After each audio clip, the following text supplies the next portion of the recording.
Program ini didanai oleh para sahabat dan mitra dari Joyce Meyer Ministries. Pikiran ini harus diperbaharui supaya kita dapat mengalami rencana indah Allah bagi hidup kita. Entah apa yang saudara miliki, jika saudara tak tahu sudah memilikinya, maka tak akan berguna.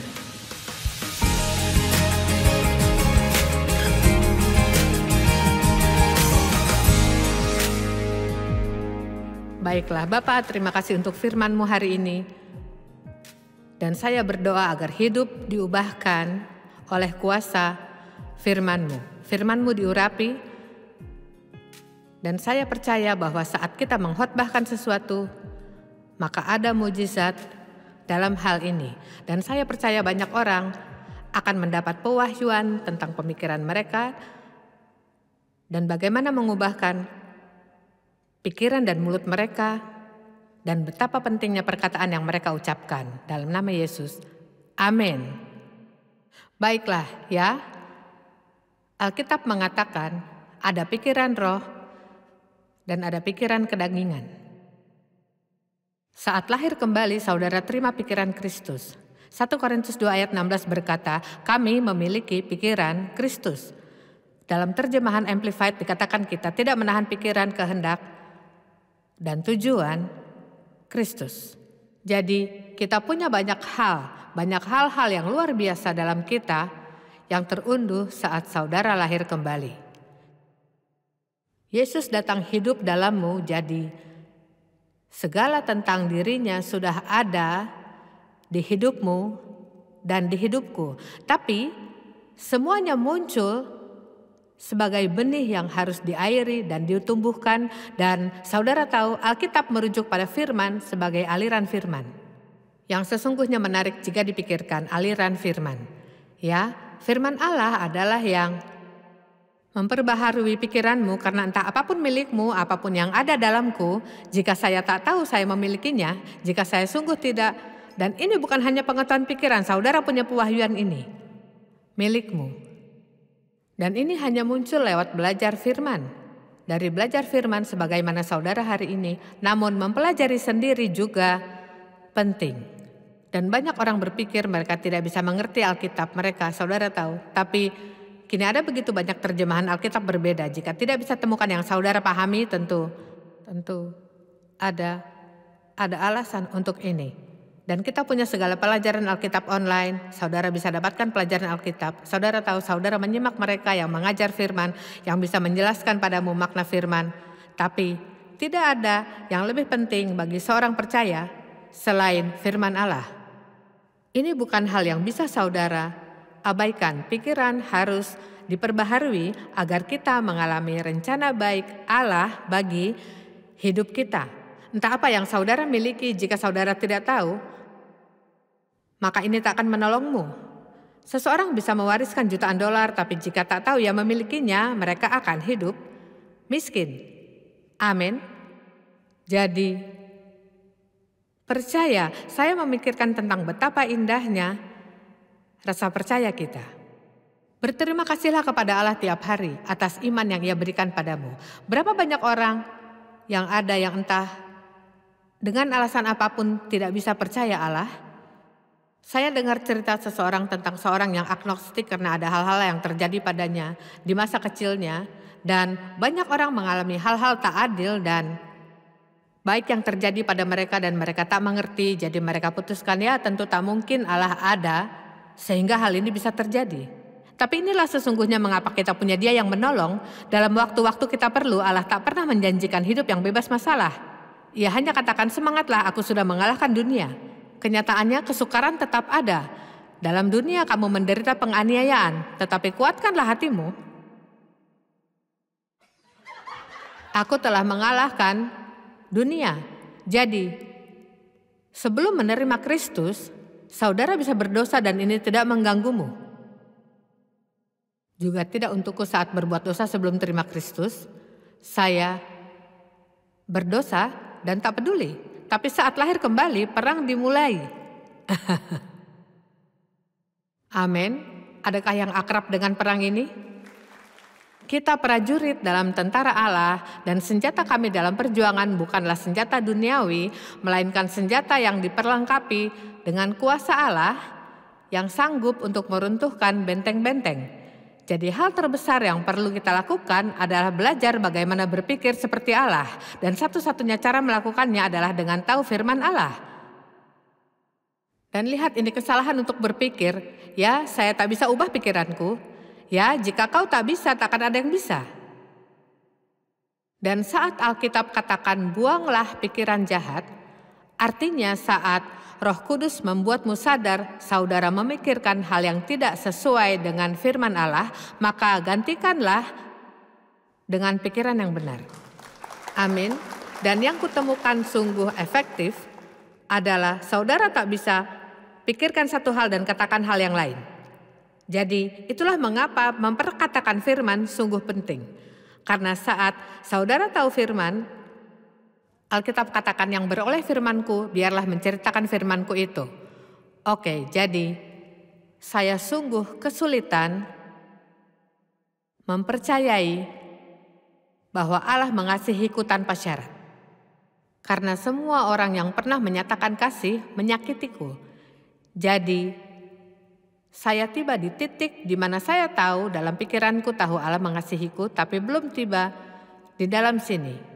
Dan ku katakan sekali saudara menerimanya, begitu banyak permasalahanmu selesai. Karena bahkan saat mendapat masalah saudara tahu Allah mengasihimu, saudara takkan pertanyakan kasihnya. Jadi selama setahun saya harus menyatakan Allah mengasihiku tanpa syarat. Saya bahkan sering mendapatkan diriku di cermin dan berkata, Allah mengasihimu. Kamu, Allah mengasihimu. Dan saat saya mulai memikirkan pikiran-pikiran buruk tentang diriku, saya cukup tahu untuk tahu ini bukanlah seharusnya caraku berpikir. Jadi, bukannya merasa terhakimi akannya saat saudara pikirkan hal salah, katakan tidak, katakan keras-keras, katakan kepada si iblis, ia bicara padamu. Katakan keras-keras, katakan tidak, saya takkan pikirkan itu, Allah mengasihiku. Saya punya situasi yang sama dengan percaya bahwa saya sudah dibenarkan dalam Allah. Dalam 2 Korintus 5 ayat 21 dikatakan dia yang tidak mengenal dosa, telah dibuatnya menjadi dosa karena kita, supaya dalam dia kita dibenarkan oleh Allah. Ya, saya membawa setumpukan rasa bersalah hingga di usia 50-an, akhir 40-an, sampai pertengahan 50-an. Karena dilecehkan ayahku dan selalu merasa seperti ada yang salah denganku. Ada iblis yang duduk di bahumu. Apa yang salah denganmu, apa yang salah denganmu. Membuatmu berpikir untuk jadi seperti orang lain. Dan jika saudara tak tampak baik, saudara bukanlah seorang istimewa. Dan saya membaca firman Tuhan suatu hari, saudara tahu. Kadang saat membaca sesuatu kita tidak sepenuhnya menaruh perhatian padanya, dan di Filemon 1 ayat 6 dikatakan kita harus menyadari betapa kayanya Yesus Kristus telah mengaruniakan kita. Wow. Kita tak punya cukup masalah menyadari kekotoran diri kita. Saya begini, begitu, tidak begini, begitu. Tapi menyadari hal-hal baik dalam dirimu melalui Kristus. Melalui Kristus.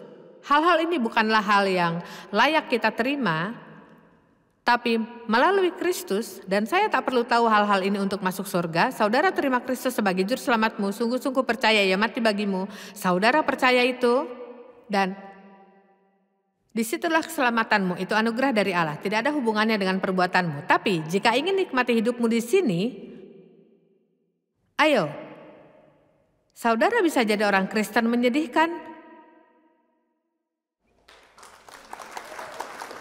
atau bisa jadi orang Kristen bahagia, penuh damai, bersuka cita, dan berbuah lebat.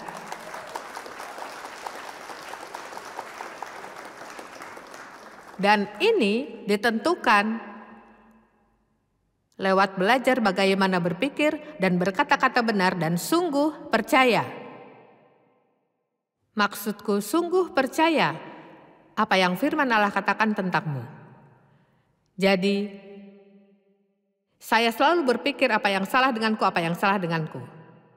Entah bagaimana, kupikir yang ayahku lakukan padaku adalah kesalahanku, tidak terjadi pada orang lain. Dan tentu saja, saudara tahu saat masih kecil kupikir saya satu-satunya orang di planet yang mengalaminya. Dan pada waktu itu tidak ada yang membicarakan tentang pelecehan seksual atau incest. Ini bukan hal yang pernah kita dengar. Dan ibuku yang malang, ia begitu ketakutan akan ayahku karena ia kasar dan jahat dan sering pulang ke rumah dan memukulinya, dan ia tak punya rasa percaya diri dan sungguh tidak tahu bagaimana mengurus diriku dan kakakku jika ia tinggalkan ayah. Jadi ia tahu apa yang ayah lakukan karena ia menemukannya suatu kali dan di waktu lain saya memberitahunya. Namun ia tak melakukan apapun.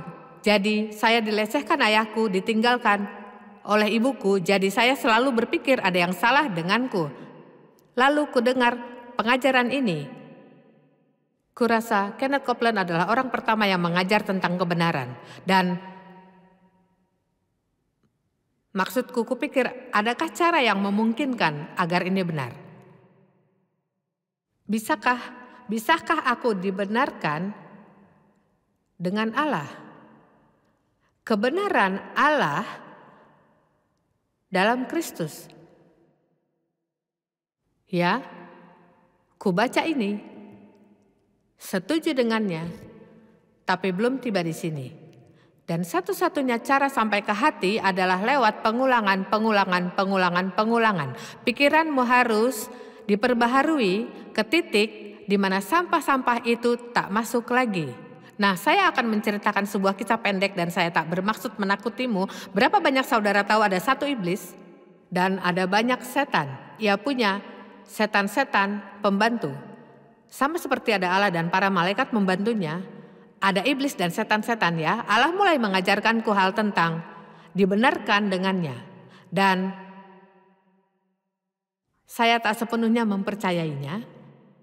Saya duduk di kursi makan suatu pagi, memberi makan bayiku yang kini berusia 42 tahun, jadi kira-kira selama itulah waktunya. Dan Dave dan saya sedang bertengkar, ia pergi ke kantor dan sebelumnya kami bertengkar. Jadi saya bicara keras-keras, bicara buruk tentang diriku. Betul sekali aku bodoh, tidak pernah berbuat benar, semuanya salahku, tak bisa berbuat benar, setiap hari berantakan. Siapa di sini yang pernah berkata buruk? Ya, aku beritahu padamu, salah satu hal terburuk yang bisa saudara lakukan adalah menjelekkan dirimu. Ada begitu banyak orang lain melakukannya, tapi saudara takkan mau membicarakan hal jelek tentang dirimu. Yesus membayar harga yang mahal, harga yang tak terhitung agar kita menikmati kehidupan. Ia punya rencana baik bagi kita. Alkitab katakan di Efesus 2 ayat 10 bahwa ia melakukan pekerjaan baik yang dipersiapkan Allah sebelumnya. Ia mau supaya kita hidup di dalamnya. Ia sudah lakukan segala-galanya. Kita tidak menunggu Yesus melakukan hal lain bagi kita. Ia menunggu kita percaya bahwa ia sudah berkarya dan mengerjakannya dalam kita.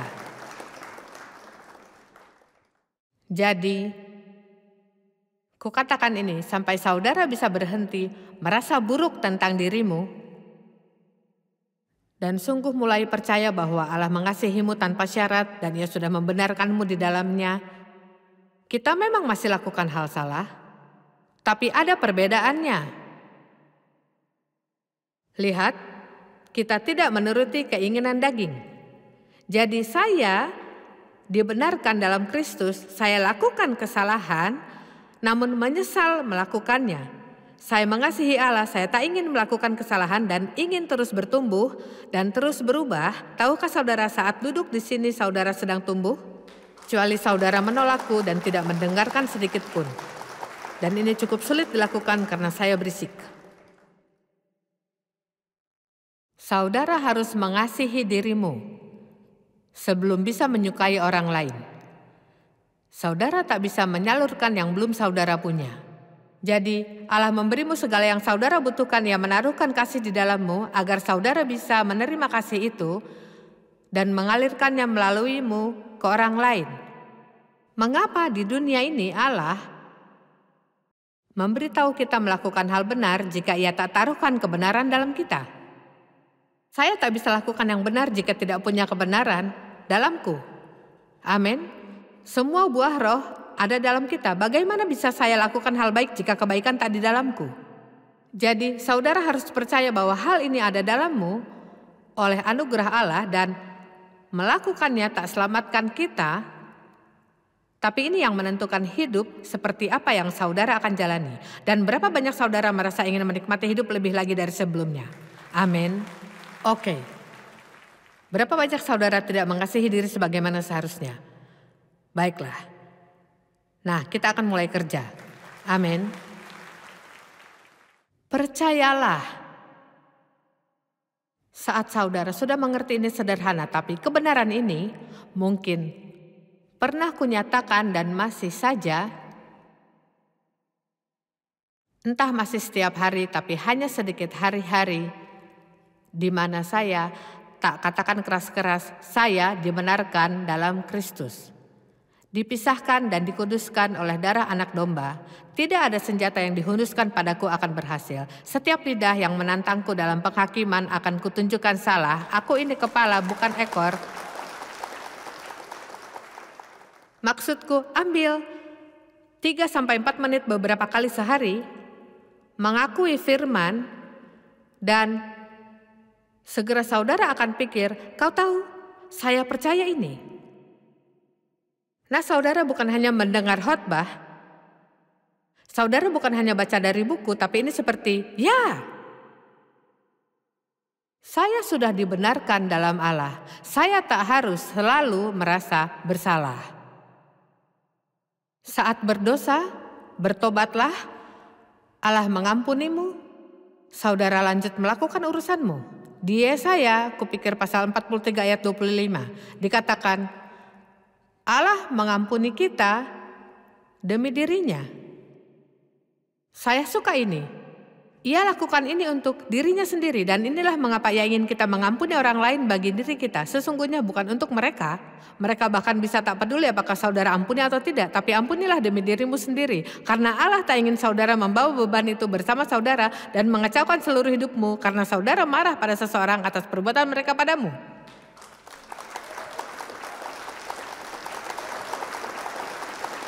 Amin. Jadi,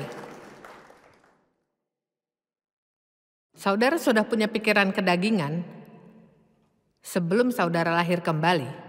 Dari sinilah kita biasa beroperasi, yang artinya kita bisa lakukan yang kita mau, yang kita pikir, yang kita rasakan. Jiwamu adalah pikiranmu, kehendakmu, dan emosimu. Jadi saudara tahu, aku mau, aku pikir, aku rasa, aku mau, aku pikir, aku mau. Dan kita selalu beritahu orang perasaan kita, apa yang kita inginkan, yang kita pikirkan. Kupikir, aku mau, aku mau. Tapi itu semua tidak memberitahu kita apapun tentang Allah.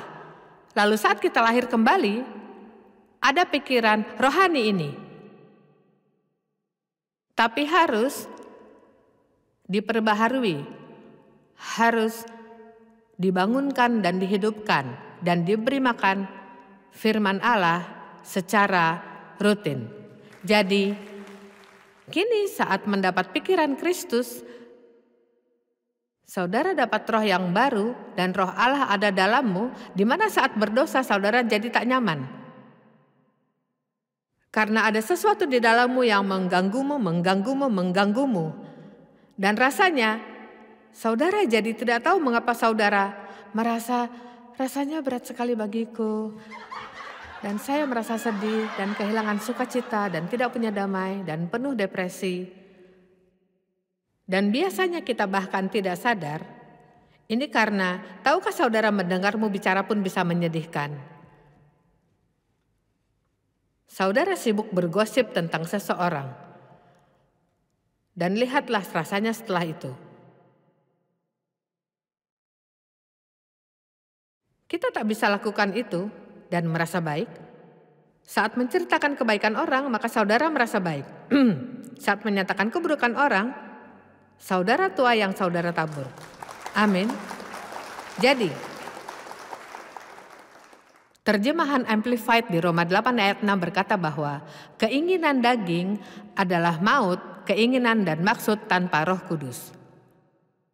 Nah, Allah tidak harapkan kita untuk tidak merasa atau menyangka atau memikirkan apapun, tapi Ia tak ingin kita hidup dalam penyangkalan, dalam kedagingan pertimbangan jasmania.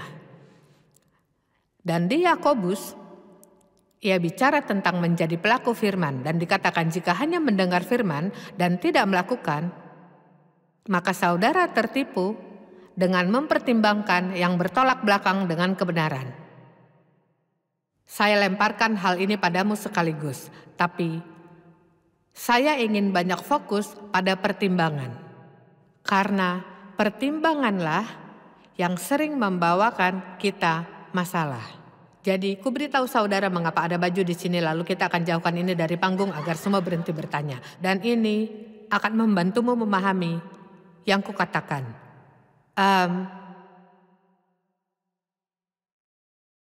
Ada gadis yang jadi sukarelawan kami bertahun-tahun. Saya tahu beberapa saudara pernah dengar cerita ini dan menontonnya, tapi dengarlah lagi. Amin. Berapa banyak di sini belum pernah mendengar? Baiklah, ya saya bicara padamu. Oke. Penny mendengarnya entah seberapa sering, katanya, saya senang setiap kali kau menceritakannya. Jadi, nama gadis ini Ruth Ann. Dan suatu pagi saya sedang bersiap-siap mengikuti rapat mingguanku di kotaku, di mana ia jadi sukarelawan. Jadi, saya ada di ruang ganti baju dan sedang mendoakan Ruth Ann. Oh Tuhan, berkatilah Ruth Ann, ia sukarelawan yang baik. Apa yang bisa kulakukan bagi Ruth Ann? Para wanita, jangan pernah doakan seseorang dekat lemari pakaianmu. Jangan sebelum saudara siap menyerahkan pakaian terbaikmu. Amin. Jadi, saya beli baju ini. Nah, baju ini usianya 40 tahun. Saya beli baju ini dan saya membelinya satu ukuran lebih besar dariku karena ini satu-satunya yang ada dan saya sungguh menyukainya. Dan karena ini, saudara tahu roknya panjang. Saudara tak akan bisa melihat jelas bahwa ini kebesaran. Saya masukkan ke kantong plastik, beli anting merah keperakan yang saya lihat cocok dengannya, dan mungkin saya menyimpannya sekitar sebulan atau 6 minggu dan belum memakainya. Ada di sana saja di dalam kantong plastik, di lemari, anting-anting ada di laci. Jadi, waktu saya menanyakan Allah apa yang bisa kulakukan untuk Ruth Ann,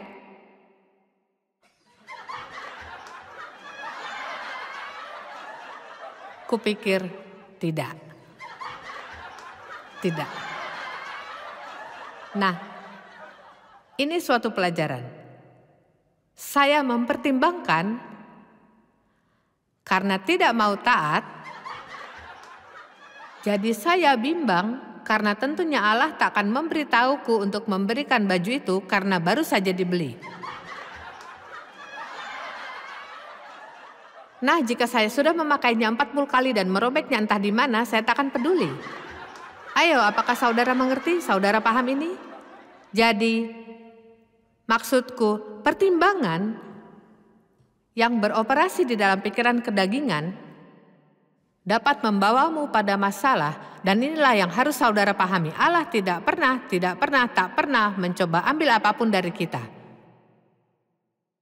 Semua yang Ia minta saudara lakukan, bahkan jika ini hal yang paling sulit bagi saudara, hanyalah bertujuan untuk membawamu pada posisi untuk lebih memberkatimu. Tapi saudara tak akan bisa berhasil menuai di tempat saudara belum menabur. Amin. Jadi, maksudku sejenak saja saya bimbang. Ya, ini bukanlah Allah, baju ini baru, saya bahkan belum memakainya. Jadi saya melanjutkan urusanku dan sama sekali melupakan urusan baju. Sebulan kemudian, saya kembali ke lemari baju itu. Kembali berdoa untuk Ruth Ann. Saudara tahu kita bisa lupa tapi Allah tidak. Tidakkah saudara suka saat Allah terus mengungkap hal yang sama, hal yang sama, hal yang sama, yang sama, yang sama. Ini salah satu cara yang meyakinkanku Allah sedang bicara padaku saat saya terus mendengarnya lagi dan lagi dan lagi. Hanya puji Tuhan kini tidak lagi perlu harus ratusan kali, mungkin hanya 4 atau 5 kali. Jadi saya kembali berdoa untuk Ruth Ann di lemari baju. Berdoa di lemari bukan hal yang baik. Dan tentu saya punya ruangan ganti, ini bukan seperti lemari kecil. Dan Tuhan berkati Ruth Ann, ia begitu manis dan telah jadi sukarelawan begitu lama. Dan kau tahu apakah yang bisa kulakukan bagi Ruth Ann? Jadi inilah hal berikutnya, ku katakan, tapi Tuhan, ku beli anting yang merah keperakan juga untuk dipakai bersamanya. Dan tahukah saudara yang ku dengar, ya berikanlah kepadanya juga.